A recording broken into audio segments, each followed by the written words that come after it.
There's something fascinating happening in the Black Sea right now that could change the future of warfare in the 21st century forever. Since the Russian invasion of Ukraine began more than 2 years ago, the war on the land has extended into a war at sea as well, and the Russian Navy has not been having a very good time. The Ukrainians have managed to sink ship after ship after ship in the Black Sea to the point where 2 years into this war, the entire Russian Black Sea fleet that operates in the region has collectively lost around a third of all its vessels and 40% of all its tonnage to the bottom of the sea. And faced with such catastrophic losses largely inflicted in the seas around Crimea, the Ukrainians have forced the majority of the remaining Russian ships in the Black Sea to retreat from their centuries-old headquarters at Sevastopol and Crimea towards a new operating headquarters on the Black Sea's eastern rim at Novorossiysk, hundreds of kilometers away from the military front lines around Crimea. The Ukrainians have shattered the Russian naval blockade on their coastline so thoroughly by this point that the country is now, as of 2024, exporting even more goods to the global market than it was before the invasion even began. And what's most impressive about all of this is that Ukraine has managed to effectively checkmate the Russian Navy in the Black Sea without even having a navy of their own, and without even a single active warship. Ukraine has pulled off what appears to be nothing less than a naval miracle, and how they've managed to do it will be studied at naval war colleges for generations to come. And there were some analysts who have even begun to suggest that Ukraine's unprecedented destruction of the Russian Black Sea fleet has shown that big, expensive surface warships like cruisers, destroyers, and even aircraft carriers could be obsolete weapons of war in the high-tech world of the 21st century. This is how Ukraine, a nation without a navy, managed to effectively destroy an enemy navy that was, on paper, vastly more powerful and capable, and how this might change the world forever. First of all, it's important for you to understand Russia's inherent geographic disadvantages when it comes to its ability to wage naval warfare. Throughout Russian history, Russian naval planners have had to contend with the fact that their coastlines on the Arctic, the Pacific, the Baltic Sea, and the Black Sea are all separated from each other by hundreds or even thousands of kilometers. It is very geographically difficult to transport warships between the Black Sea, the Baltic Sea, the Arctic Ocean, or the Pacific Ocean. And in some cases, it takes literally months worth of travel to accomplish, and the ships have to pass through multiple potentially dangerous narrow choke points all along the way. Because of this, Russia has never been able to effectively concentrate its naval forces in a single theater the same way that the British, the Japanese, or the Americans have been able to do. And so, Russian naval strategy has always had to contend with this so-called four seas problem for centuries. Rather than having a single large operating navy, Russia has been geographically forced to divide its naval forces and operate four separate, smaller, largely independent regional navies in the Arctic, the Pacific, the Baltic, and the Black Sea instead, which has always made the Russian Navy more vulnerable to getting overwhelmed by foreign powers who can more easily concentrate their naval forces into a single location. The most classic example of this was during the Russo-Japanese War of 1904 to 1905. The Japanese began the war by concentrating all of their naval forces in the Pacific and launching a surprise attack against the numerically inferior Russian Pacific Fleet that, at the time, was headquartered in Port Arthur in modern-day China. Then, the Russians responded to the attack by assembling additional warships that were all the way over on the other side of Eurasia, in the Baltic and Black Seas. And over a period of 18 months, painstakingly transported them all the way around the world on a journey of 18,000 kilometers to rendezvous in the South China Sea and attack the Japanese Navy in the Pacific. And once they finally got there, the new Russian fleet in the Pacific was exhausted, and it was promptly engaged by the combined Japanese fleet.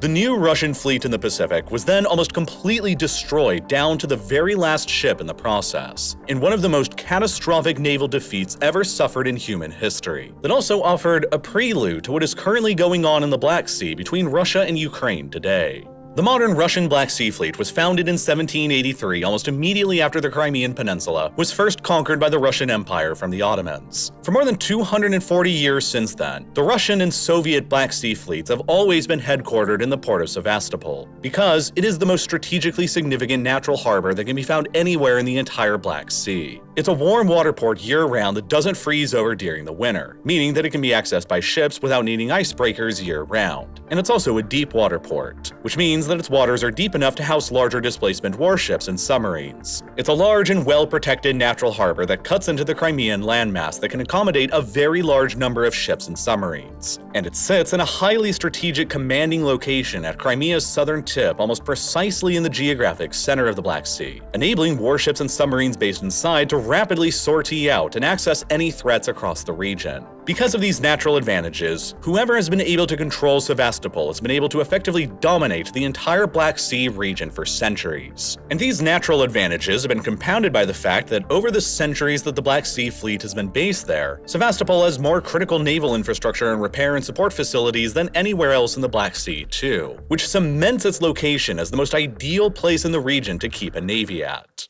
But the Black Sea Fleet's very existence and centuries-long presence in Sevastopol first came into open question a little more than 30 years ago in 1991, after the Soviet Union collapsed and dissolved. Crimea and Sevastopol each found themselves as a part of the newly independent Ukraine. And by extension, so did virtually the entire Soviet Black Sea Fleet that found itself headquartered there. There were significant arguments and disagreements on the fate of the hundreds of ships in the Black Sea after the Soviet Union dissolved, with both Russia and Ukraine claiming to be the fleet's legal inheritors. In 1995, Russian President Boris Yeltsin and Ukrainian President Leonid Kuchma agreed on a temporary interim solution that placed the entire Black Sea Fleet under a joint Russian-Ukrainian command, still based out of Sevastopol until a more long-term solution could be agreed upon. That more long-term solution came 2 years later in 1997, with the Black Sea Fleet Partition Treaty, which divided the old Soviet Black Sea Fleet's assets 82% to Russia and 18% to Ukraine, while Russia retained the right to lease naval facilities in the port of Sevastopol from Ukraine for an annual fee of $97 million for a period of 20 years until 2017. From then on, the separate Russian Black Sea Fleet and the Ukrainian Navy remained jointly headquartered in Sevastopol, as they had been for centuries. But the drama between them continued on. In 2009, the then pro-Western and pro-EU president of Ukraine, Viktor Yushchenko, announced that he would not extend the Russian Black Sea Fleet's lease to Sevastopol after it expired in 2017, stating that the Russian Black Sea Fleet would have to move elsewhere outside of Ukraine by that point, likely to Russia's other port further to the east at Novorossiysk. But while Novorossiysk is a large natural harbor, it's not as large or as well protected as the harbor at Sevastopol is. It also has a major civilian merchant marine port that competes in the harbor for the smaller amount of available space that's absent in Sevastopol. It lacks the commanding position in the center of the Black Sea that Sevastopol occupies, and it lacks the same kind of expensive naval infrastructure and facilities that have been built up in Sevastopol over decades, which all makes Novorossiysk just a much less attractive port to headquarter a fleet at than Sevastopol. So the Russians didn't really want to leave Sevastopol. And so then, after the more pro-Russian Viktor Yanukovych became Ukraine's next president in 2010, the Russians wasted no time at all in negotiating with him to secure their access to Sevastopol for the foreseeable future. Less than 2 months after assuming the Ukrainian presidency in April of 2010, Yanukovych renegotiated the terms of Russia's lease to their naval facilities at Sevastopol. Dubbed the Kharkiv Pact, the new terms extended the Russian Navy's lease at Sevastopol for decades until 2042, with an additional option baked in to extend the lease for another 5 years longer until 2047, with considerations for even further renewals after that. At the time, the Russian Black Sea Fleet's continued presence in Sevastopol seemed to be legally secured for all of the foreseeable future. But in less than 4 years after the Kharkiv Pact was signed in 2010, it would all be thrown into chaos. In November of 2013, protests began in Ukraine against Yanukovych's pro-Russian foreign policy that eventually culminated into a full-blown revolution by February of 2014 that ousted Yanukovych from power and sent him into exile in Russia. Then, worried that the new incoming Ukrainian government that took over afterwards would revoke the terms of the Kharkiv Pact and return to the previous Yushchenko-era policy of expelling the Black Sea Fleet from Sevastopol, the Russians quickly decided to invade Crimea with special forces and occupied it, before unilaterally declaring to annex it the following month. Russia's rapid takeover of Crimea and Sevastopol back then suddenly put the majority of the Ukrainian Navy that was inherited from the Soviet Black Sea Fleet and that was also headquartered in Sevastopol under Russian control. About 5,000 of the Ukrainian Navy sailors either defected and joined with Russia, fled, or were captured, and the vast majority of Ukraine's naval assets were captured and seized intact, which combined cut the Ukrainian Navy's size down by about 2/3 virtually overnight. The only warships that Ukraine had left over after the Russian seizure of Sevastopol were 4 small corvettes and 1 frigate that became their flagship, the Hetman Sahaydachny, along with a few smaller patrol boats, and they were all forced to relocate their operating headquarters away from Sevastopol further west to Odessa. And then in the years that followed after Russia's takeover of Crimea in 2014, Ukraine continued suffering even further naval setbacks too, especially in the Sea of Azov region. 2 years after the Crimea takeover in February of 2016, the Russians began building out the Crimean Bridge to link the Russian mainland with Crimea across the narrow Kerch Strait, the only maritime passing between the Sea of Azov and the Greater Black Sea. When the bridge was finished 2 years later in 2018, it became the longest bridge in Europe, and Russia was able to use the bridge and some of their own warships to effectively enforce a light blockade of the Ukrainian Azov ports like Berdyansk and Mariupol. Shortly after the bridge's completion in 2018, the Russians temporarily blocked all Ukrainian merchant vessels from traveling through the Kerch Strait, and they even seized 3 of Ukraine's small number of remaining naval vessels. And even though the Russians didn't end up enforcing the blockade for long and even returned the ships they seized back to Ukraine, the incident still highlighted how weak and vulnerable the Ukrainian Navy had truly become by that point.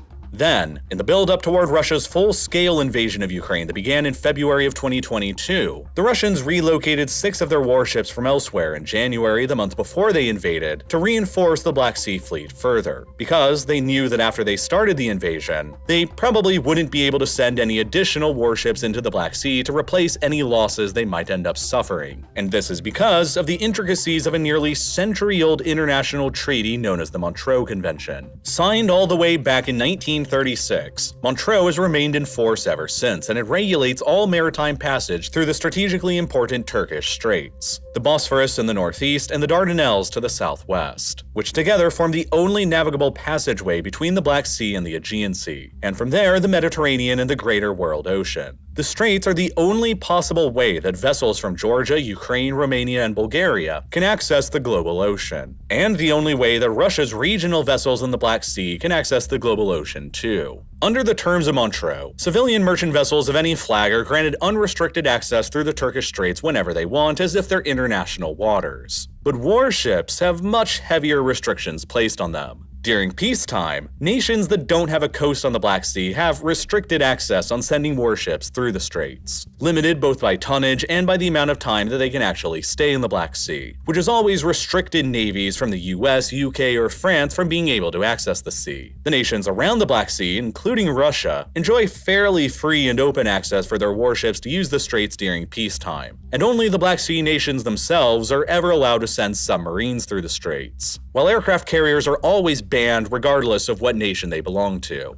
And most importantly, the terms of Montreux grant Turkey, who controls the straits, the legal right to heavily restrict the passage of warships through the straits during a time of war. When any of the Black Sea nations are at war, Turkey reserves the right to close the straits off to any of the warships of the nations at war. And so, within days of the Russian invasion of Ukraine in 2022 beginning, Turkey exercised this right to block off any additional Russian warships from the Baltic, Arctic, or Pacific fleets from being able to get into the Black Sea and replace any of their losses, which has meant that ever since the war began, Russia has not been able to replace any of their lost ships in the Black Sea from anywhere else. So whatever they started with there is whatever they'll have to fight and finish the entire war with. Regardless, there were very few people who initially thought that Russia would suffer any devastating losses in the Black Sea when the invasion began. And the general consensus among analysts at the time was that the vastly larger and more powerful Russian Black Sea fleet, recently reinforced by a few more ships from elsewhere, would easily overwhelm the much smaller Ukrainian navy and put the whole country under a withering blockade. The Russian Black Sea Fleet began the war with the battle cruiser Moskva, the flagship, 5 frigates, 13 heavy-duty tank landing ships, 6 modern attack submarines, and dozens of smaller vessels and patrol boats. In total, the fleet had at its disposal around 74 surface warships and 6 submarines, compared to the paltry Ukrainian fleet of 1 frigate and 4 smaller corvettes. Within just the first 2 weeks of the invasion beginning, the naval war already wasn't looking very good from Kiev's perspective. Nearly all of Ukraine's smaller naval vessels were damaged or outright sunk by Russian missiles, while the Ukrainian Navy's flagship, the frigate Hetman Sahaydachny, was deliberately scuttled and destroyed by the Ukrainians themselves while it was in port in Mykolaiv, to prevent it from getting potentially captured by the Russians and used against them. As, at the time, the Russian army had advanced far enough to be on the city's outskirts and they were threatening to capture it. Moreover, the fear of the Russian Navy orchestrating an amphibious landing near Ukraine's most major port remaining, Odessa, was so great in the early weeks of the invasion that the Ukrainians were forced to reinforce the area around the coast with an additional 5,000 troops and 100 tanks that were pulled from the battles that were raging around Ukraine's capital and 2 largest cities, Kiev and Kharkiv. The Russian Navy captured Ukraine's Snake Island early on into the invasion that strategically sits nearby to major Ukrainian trade routes from Odessa toward the Turkish Straits and the global ocean, while the Russian army captured all of the remaining Ukrainian coastline on the Sea of Azov, including the ports of Berdyansk and Mariupol. That enabled the Russian Black Sea Fleet to begin enforcing a near-total maritime blockade of Ukraine's remaining coastline and ports in the west, choking off Ukraine's ability to export or import just about anything by sea. And notably, the Russian blockade choked off Ukraine's ability to export any of their grains or agricultural products by sea, which usually represents more than 40% of Ukraine's export income and around 14% of all Ukrainian jobs. Russia was able to use its bigger navy in the Black Sea to economically strangle Ukraine with a blockade, threaten its remaining shores with amphibious assaults, and bombard Ukrainian cities and military targets from far away with missiles and rockets. And optimism was initially not very high that the Ukrainians would even be able to resist the Russian Navy, let alone defeat or destroy it. But from there, knowing that they faced a vastly superior enemy on paper, Ukraine began adopting several ingenuitive geographic and technological strategies to overcome the stacked odds against them. And Russia's early naval successes in the Black Sea didn't last for very long. Because, from Ukraine's perspective, as the old saying goes, necessity is the mother of all inventions. The first breakthrough was Ukraine's unconventional use of short and long-range land attack ballistic missiles. These kinds of missiles were designed to attack static targets on the ground somewhere, and were decidedly not designed to attack highly mobile ships out at sea. But then the Ukrainians started using them to attack stationary Russian warships that were docked in harbors. The first time they did this was a month into the invasion on the 24th of March 2022, when the Ukrainians were able to use a Soviet-era short-range ballistic missile to hit a Russian heavy-duty tank landing ship known as the Saratov, as it was docked within the Russian-occupied port of Berdyansk on the Sea of Azov, which reportedly caused a huge explosion and caused the Saratov to sink, representing the first major Russian warship lost during the war. And then, less than a month later, came Ukraine's biggest naval victory of the entire war so far. On the 13th of April 2022, the Russian Black Sea Fleet's flagship, the battlecruiser Moskva, was steaming by just east of the occupied Snake Island. The Ukrainians figured out the Moskva's position, and taking a gamble, they decided to fire a pair of Neptune anti-ship missiles at it. The Neptune is a missile designed and built within Ukraine that only entered service in the Ukrainian armed forces the year before the invasion in 2021. And so, it was completely untested in a real-world wartime scenario.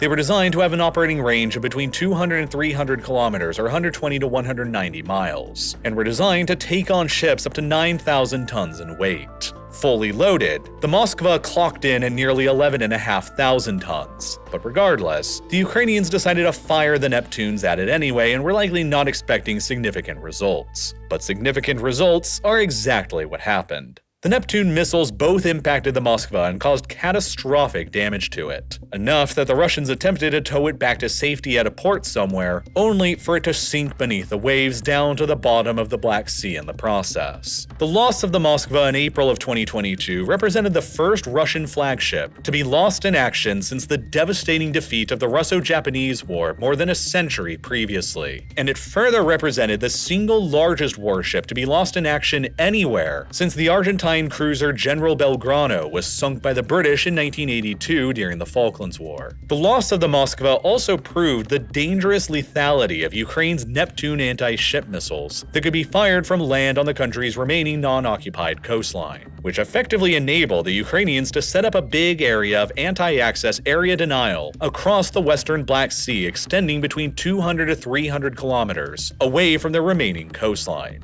This area became a huge naval kill zone for any remaining Russian warships that tried to enter it, like the Moskva. And after repeated Ukrainian anti-ship missile strikes on Russia's supply ships that were resupplying the occupied Snake Island, Russia was forced to abandon the island just a couple months later in June of 2022. After that, the remaining Russian Black Sea fleet was effectively forced out of the western Black Sea and confined to the central and eastern portions of the sea, far away and out of range of Ukraine's anti-ship missiles. Lest they ended up meaning the same end as the Moskva. And then, advanced Western-supplied weapons began adding to Ukraine's ingenuity in the naval war even further. By May of 2023, the UK announced that they would be supplying Ukraine with their Storm Shadow cruise missiles, an air-launched cruise missile that has a range of around 250 kilometers or 155 miles. When the Ukrainians first acquired these missiles, they were largely used to target and blow up critical bridges across the military front line on land that were occupied by the Russians. But then the Ukrainians started getting more creative with them when they also began using them to target stationary Russian warships that were docked in ports. In early September of 2023, the Ukrainians fired a series of these Storm Shadow cruise missiles at a dry dock repair facility in the port of Sevastopol in Crimea, which hit and catastrophically damaged another heavy-duty tank landing ship called the Minsk, and even one of the Black Sea Fleet's attack submarines called the Rostov-on-Don, potentially destroying both of them. And then, only a few days after that, the Ukrainians fired a swarm of Storm Shadow missiles at the physical headquarters of the Black Sea Fleet in Sevastopol itself as well, which caused catastrophic damage to it. Even more Storm Shadow missiles were used later near the end of December 2023 to attack and apparently sink another Russian heavy-duty tank landing ship called the Novocherkassk, as it was sitting stationary and undergoing repairs in the eastern Crimean city of Feodosia. With their range of 250 kilometers, the Storm Shadow missiles opened up the ability for the Ukrainians to strike any stationary Russian warships sitting in ports in Crimea from the air. And together with the Neptune anti-ship missiles that could hit and sink any moving Russian warships in the western Black Sea, the majority of the Russian Black Sea Fleet was subsequently forced into retreat away from Crimea and relocated to the Russian port of Novorossiysk on the Black Sea's eastern rim instead, largely abandoning their centuries-old headquarters at Sevastopol in the process. But the Russian warships continue to pose a threat to Ukrainian military and civilian targets even in Novorossiysk though, because they fire sea-launched cruise missiles like the Russian-designed Caliber that have a 1,500-kilometer or 930-mile range, which is plenty even from Novorossiysk to continue pounding any target they want to in Ukraine. But even there in Novorossiysk, the Russian warships also weren't going to be safe for long, because the Ukrainians were developing another weapon to attack them from the sea therewith. In November of 2022, 9 months into the invasion, the Ukrainians announced that they were developing a brand new unmanned maritime kamikaze drone. And then, several months later, in July of 2023, this development was finally revealed to the public as the Ukrainian-designed Magara V5 sea drone. The Magara V5 is essentially a small unmanned remote-controlled boat, only 5.5 meters or 18 feet long. It is controlled remotely by an operator using a live-feed camera on the drone that is equipped with night vision. It has enough life to travel for up to 60 hours or up to 800 kilometers, and can carry an explosive payload on board of up to 200 kilograms or 440 pounds. Especially when traveling at night, the drones glide along the surface of the water and are difficult to spot, maintaining a slight stealth capability before they ram into their intended target and explode like a guided torpedo. And with their range of up to 800 kilometers, they can travel across most of the Black Sea from Ukraine's controlled shoreline and attack Russian warships at much greater distances than the Storm Shadow or Neptune missiles can, while offering up another dimension of attack that Russian warships have to be concerned about. And within only days of being revealed, the Magara V5 sea drone would already see its first action. On the 17th of July 2023, the Ukrainians used 2 of these kamikaze sea drones to attack and blow up a section of the Crimean Bridge, running across the Kerch Strait between Crimea and the Russian mainland. That damaged a section of the road bridge and caused a partial closure of it for the next 3 months. Then, a few weeks later on the 4th of August 2023, another of these Ukrainian kamikaze sea drones traveled across the Black Sea far enough to enter into the Russian port of Novorossiysk, where it attacked and impacted yet another heavy-duty tank landing ship called the Olenogorsky Gornyak, and reportedly heavily damaged it and likely knocked it out of commission. And since the new year began in 2024, Ukraine's sea drones have continued proving their usefulness. On the first day of February 2024, the Russian guided missile corvette called the Ivanovets was hit and sunk by the Ukrainian kamikaze sea drones as it sat stationary at anchor, close to the western Crimean town of Okonivka. Then, only 13 days later after that, the Ukrainians used a swarm of their kamikaze sea drones to attack, overwhelm, and sink yet another Russian heavy-duty tank landing ship called the Caesar Kunikov, as it was near the shore just off of southern Crimea. After its loss, the head admiral of the Russian Black Sea Fleet was reportedly sacked and replaced. It was a particularly devastating loss for the Russians because it represented the fifth of their heavy-duty tank landing ships in the Black Sea to be destroyed or sunk by the Ukrainians since the invasion began. And they only had 13 of them in the Black Sea to start the war with that cannot possibly be replaced from elsewhere through the Turkish Straits, so long as the war continues going. These ships are very valuable to Russia's war effort in Ukraine because each one can carry up to 10 main battle tanks along with 340 troops and all of their equipment. And they're specifically designed to unload their tanks and troops on a beachhead much faster than a normal ship can. Russia primarily supplies its troops on the front lines in Crimea and Kherson via the Crimean Bridge across the Kerch Strait, which is a dual rail and road bridge that brings in Russian supplies and manpower by train and by truck. But if the Ukrainians manage to permanently knock the bridge offline in another attack, or even knock it offline for a long stretch of time, then Russia will have to switch to using its heavy-duty landing ships to ferry tanks, vehicles, equipment, and troops from the mainland to Crimea and Kherson instead. And so, the more of these kinds of ships that Russia loses in the Black Sea, the more vulnerable of a logistics position the Russians will find themselves in if the Crimean Bridge suffers a more serious attack in the future. And with only 8 of them rather than 13 already, they're already facing a potential problem here.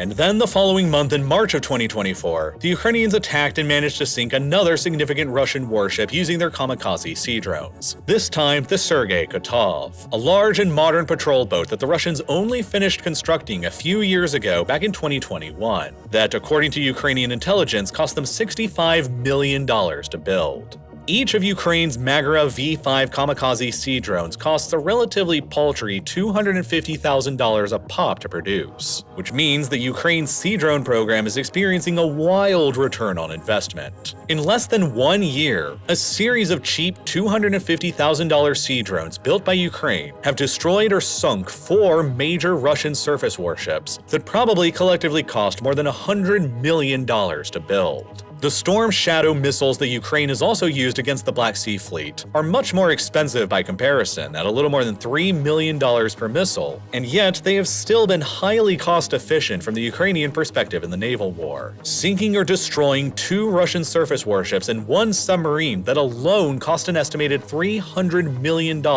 for the Russians to produce. Over the course of the past 2 years now since Russia invaded Ukraine, Kiev estimates that without a navy of their own, they have managed to sink or destroy 26 Russian surface warships and 1 submarine using their combination of missiles and sea drones, which is about a third of all the vessels in the entire Black Sea Fleet and about 40% of the fleet's entire tonnage gone.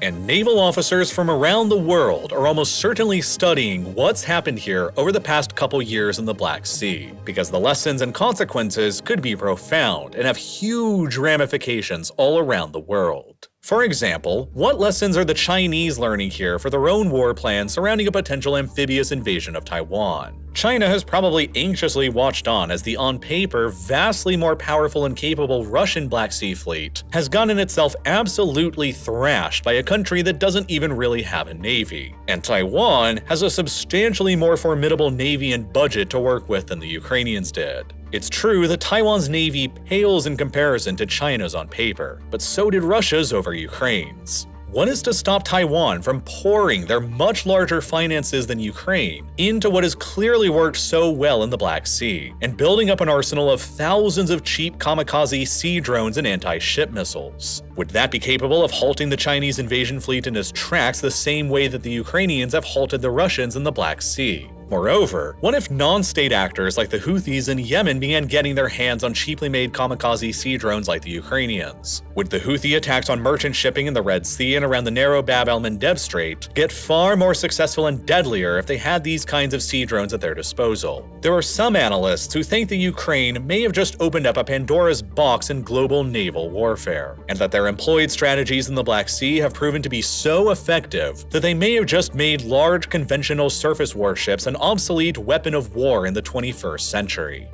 And back to Ukraine itself, they've been able to build off of the success of their anti-access area denial capabilities that have pushed the Russian Navy far enough away from their shores to open back up their maritime trade routes to global markets. For about a year between July of 2022 and July of 2023, the Russians and Ukrainians had a deal in place that enabled the Ukrainians to continue exporting their economically significant grain and agricultural products to world markets. Ukrainian grain exports were able to return back to pre-war levels under the terms of the deal. But then, the Russians withdrew from the deal in July of 2023 and began bombarding Ukrainian ports with missiles and drones again, while further warning that merchant vessels in the Black Sea sailing to and from Ukraine could come under attack. Policymakers in countries from around the world were terrified that this could mean Ukraine's globally important grain exports to the world market would crash again, just like they did immediately after the invasion began. But with the Black Sea Fleet beginning to be pushed out of both the Western Black Sea and from Crimea, the Ukrainians felt confident enough to devise a new trade route across the Black Sea for their merchant shipping to take, hugging their own coastline within range of coastal artillery batteries and their Neptune anti-ship missiles and their explosive sea drones, before continuing on hugging the coastlines of Romania and Bulgaria, which are both members of NATO, before continuing on towards the Turkish Straits and the global market.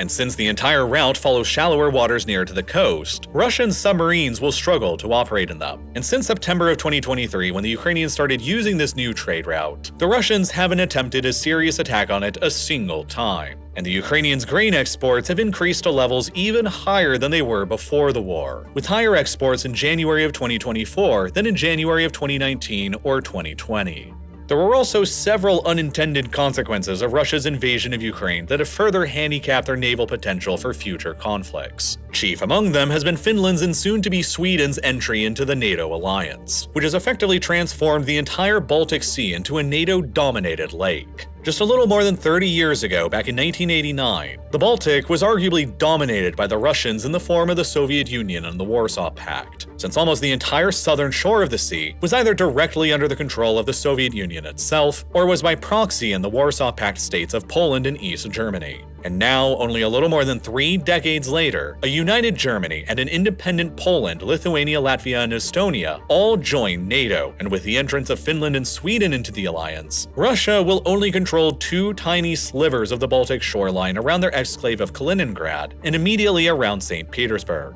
which means that the ability of the Russian Baltic Fleet to properly engage NATO or any other enemy in combat is basically now non-existent, and the Russians will be forced to essentially write off the usefulness of the entire fleet. And with their catastrophic losses of at least 1/3 of the Black Sea Fleet to the Ukrainians, this has effectively reduced the Russian Navy's usefulness in only 2 years' time to only 2 of their regional seas in the Arctic and the Pacific. And while those 2 fleets were always Russia's 2 most powerful fleets, their overall naval capabilities have still been severely degraded and nearly crippled in the Black and Baltic Seas. But Russia is still eyeing up ways to make the most of their not-so-great naval situation in the Black Sea. In late 2023 and early 2024, the Russians began formulating plans to potentially construct a brand new naval base in the Russian-occupied territory of Georgia known as Abkhazia, within the coastal town of Ochimchire. Ochimchire isn't a deepwater harbor and currently doesn't have any significant naval infrastructure, so Russia won't be able to relocate its submarines or major surface warships there. But they could end up relocating several of their smaller warships there once the port is actually constructed and operational, which could take years to actually finish.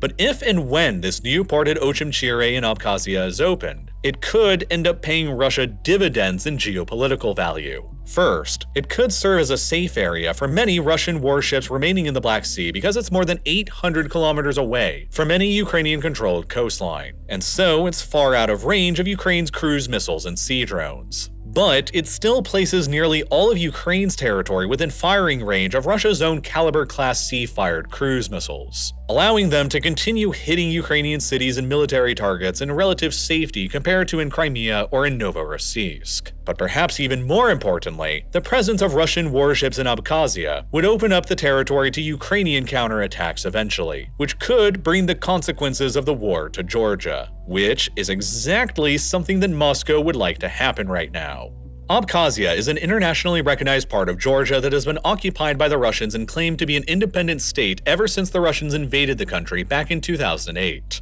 Ochemchire is merely 35 kilometers or 22 miles away from the de facto administrative border with Georgia. And, very critically, it is only that same distance away from the small Georgian town of Anaklia. Anaklia may not be very important to global affairs just yet, but it is the town that the Georgian government has decided to bank its geopolitical future on. The government has presented a bold $2.5 billion proposal to transform the town of Anaklia into a major deep-water seaport, which will be the first of its kind on the eastern Black Sea. The proposed deep-water port aims to make Georgia the linchpin in the so-called Middle Corridor overland trade route, a continuous route of railroads and sea lanes that is being steadily constructed to link the markets of China and Europe by way of Kazakhstan, Azerbaijan, Georgia themselves, and Turkey. The Middle Corridor has historically not been a very popular trade route in comparison to the Southern Ocean route that travels through the Suez Canal, or the Northern Corridor route that travels along rail all the way across Russia. But following Russia's invasion of Ukraine and the huge economic sanctions that the Western world slapped onto the Russians, governments and businesses have suddenly become much more interested recently in the potential of the Middle Corridor trade route to avoid Russia entirely. And it is with that hope that Georgia is seemingly pinning its hopes for the future on the development of their multi-billion-dollar deep-water port at Anaklia to make themselves a crucial trade node between Europe and China.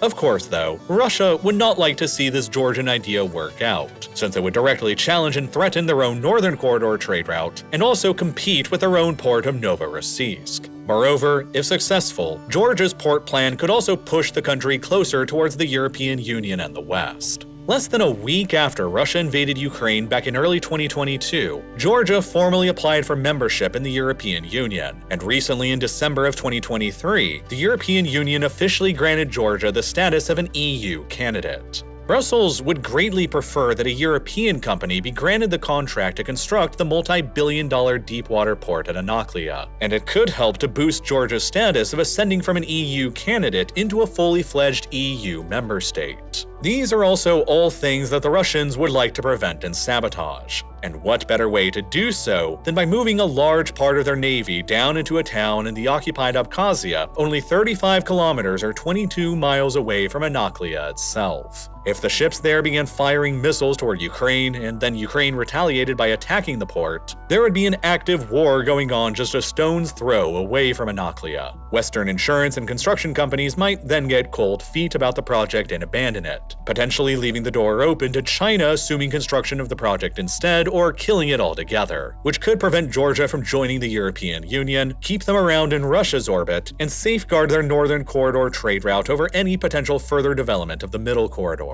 So even though Russia's Black Sea Fleet has already been effectively put into check by the Ukrainians in the war, it's still capable of doing damage and making important plays that shouldn't be overlooked. The war in Ukraine and the political situation in Russia have each evolved considerably over the past 2 years since the Russians initially invaded the country, and it all continues changing rapidly on a daily basis.